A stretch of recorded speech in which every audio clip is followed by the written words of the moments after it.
ঐতিহ্য ধ্বংস হোৱাটো কোনো কাৰণে মানি ল'ব নোৱাৰে।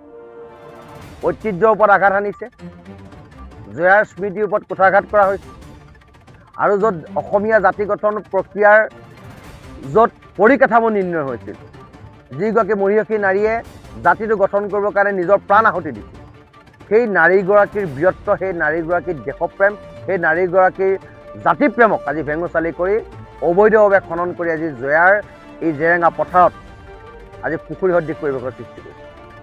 ইয়াৰ কাৰণে দোষী DFO, ইয়াৰ কাৰণে দোষী শিৱসাগৰ ৰেঞ্জাৰ, ইয়াৰ কাৰণে দোষী আমগুৰিৰ ৰাজচক্ৰ বিষয়া, ইয়াৰ কাৰণে দোষী শিৱসাগৰ উপায়ুক্ত মহোদয় কাৰ্যালয়ৰ বিষয়ববীয়াসকল, ইয়াৰ কাৰণে দোষী শিৱসাগৰ স্থানীয় বিধায়ক, ইয়াৰ কাৰণে দোষী নিৰ্বাচিত চৰকাৰখনৰ ইয়াৰ শিৱসাগৰ প্ৰতিনিধিসকল।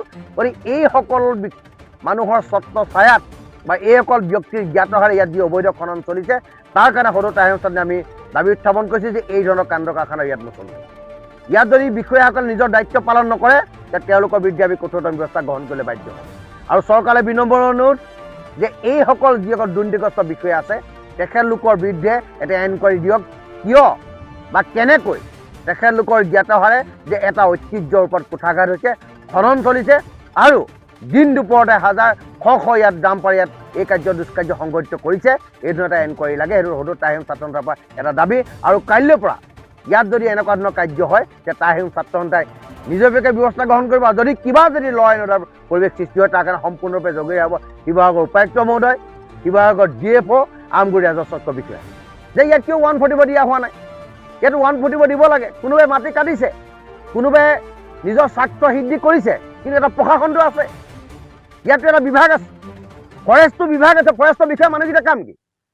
যে বালিকেইখন ধৰি পইচা লোৱা, যে চোৰাং কাঠৰ গাড়ীখন ধৰি পইচা লোৱা, নে ৰাস্তাত কোনোবাই লিগেল মাটি কাটি সেইকেইটা ধৰি পইচা লোৱা, নে তেওঁলোকৰ ইয়াত দায়িত্ব নাই নেকি? সিদিনা যে ৰংগনাথ মন্দিৰৰ কাষত এজন ব্যক্তিয়ে, বৰঠাকুৰ উপাধিৰ এজন ব্যক্তিয়ে নিজৰ মৈমতালিয়ে ৰংগনাথ মন্দিৰত পুখুৰী পুতি দিছে। ফৰেষ্টক ফোন কৰিছোঁ, তেওঁলোকে গম নাপাওঁ বুলি কৈছে। দিন দুপৰ হৈছে, আজি জেৰেঙাত হৈছে, কালি ৰংগনাথ মন্দিৰত হৈছে, পৰহিলে আৰু বেলেগ ঠাইত হ'ব। এই ধৰণৰ কাণ্ড ইয়াত নচলিব। কাৰোবাৰ দাদাগিৰি, কাৰোবালৈ ভয় কৰি ইয়াত কোনো ইয়াত চলি থকা নাই।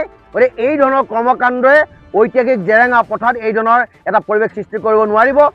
শিৱসাগৰ উপায়ুক্ত মহোদয়ে এখেতৰ বিহিত ব্যৱস্থা গ্ৰহণ কৰিবৰ কাৰণে আমি দাবী উত্থাপন কৰিছোঁ। শিৱসাগৰ DFOজনক এই ক্ষেত্ৰত চকু দিবৰ কাৰণে আমি কৈছোঁ।